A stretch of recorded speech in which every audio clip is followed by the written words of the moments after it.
Magandang araw sa inyong lahat. Ako po si Reymar Escatong mula sa Bachelor of Secondary of Education, Major in Filipino. At ngayon, ating tatalakayin at pag-aaralan ang punto ng artikulasyon ng ponemang segmental. Mayroon tayong dalawang uri ng punto ng artikulasyon, ang katinig at patinig. Sa katinig, meron tayong panlabig, pangipin, panggilagid, pangalangala, at glutal. At sa paraan ng artikulasyon, merong pasaran na may tunog, pasaran na walang tunog, pailong na may tunog, pasutsot na walang tunog, pagilid na may tunog, pakatal na may tunog, at malapatinig na may tunog. At sa patinig naman, merong harap, sentral, likod. At posisyon ng dila, mataas, gitna, at mababa. At sa ngayon, uunahin natin ang katinig. Marami tayong letra o titik sa katinig o tinatawag din itong consonant sa Ingles. Ang letrang P sa paraan ng pasara na walang tunog sa puntong panlabig ay binibigkas ng ganito.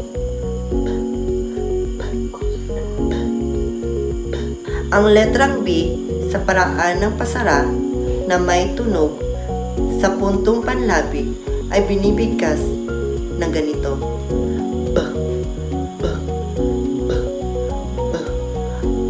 Ang letrang M sa paraan ng pailong na may tunog sa puntong panlabig ay binibigkas ng ganito.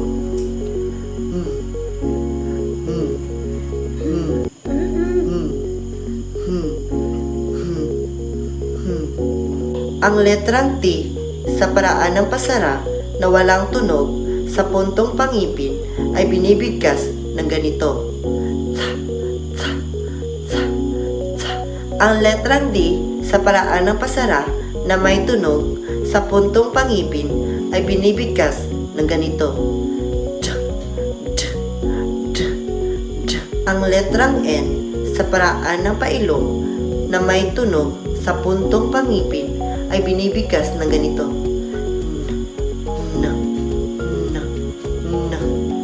Ang letrang S sa paraan ng pasutsot na walang tunog sa puntong panggilagid ay binibigkas ng ganito.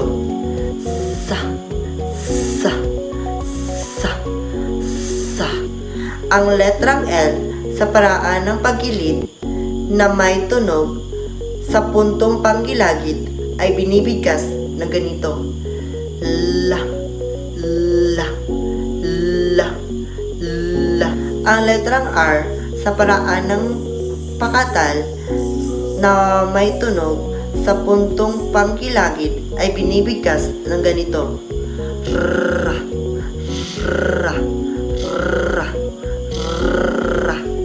Ang letrang K sa paraan ng pasara na walang tunog sa puntong pangalangala ay binibigkas ng ganito.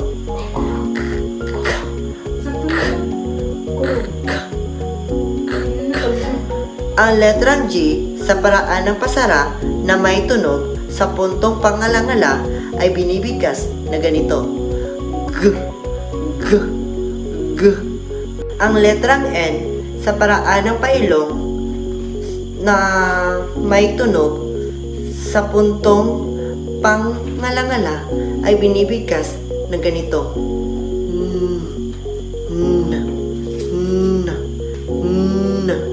Ang letrang Y at W sa paraan ng malapatinig na may tunog sa puntong pangalangala ay binibigkas ng ganito.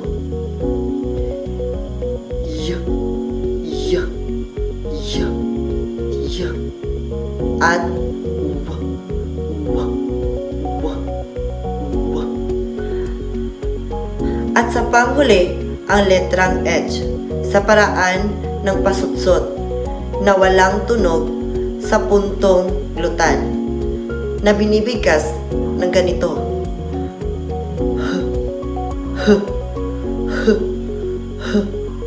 Para ka lang bumubunga ng hangin.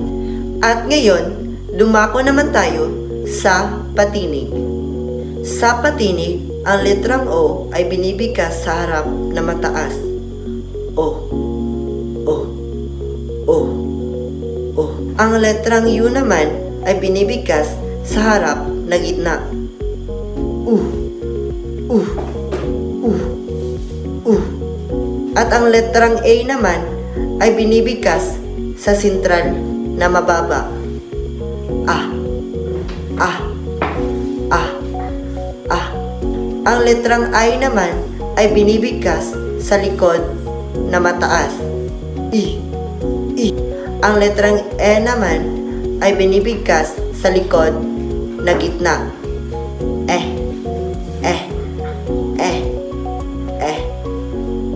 At yun lang po. Sana meron kayong natutunan sa aking binahaging kaalaman. Maraming salamat.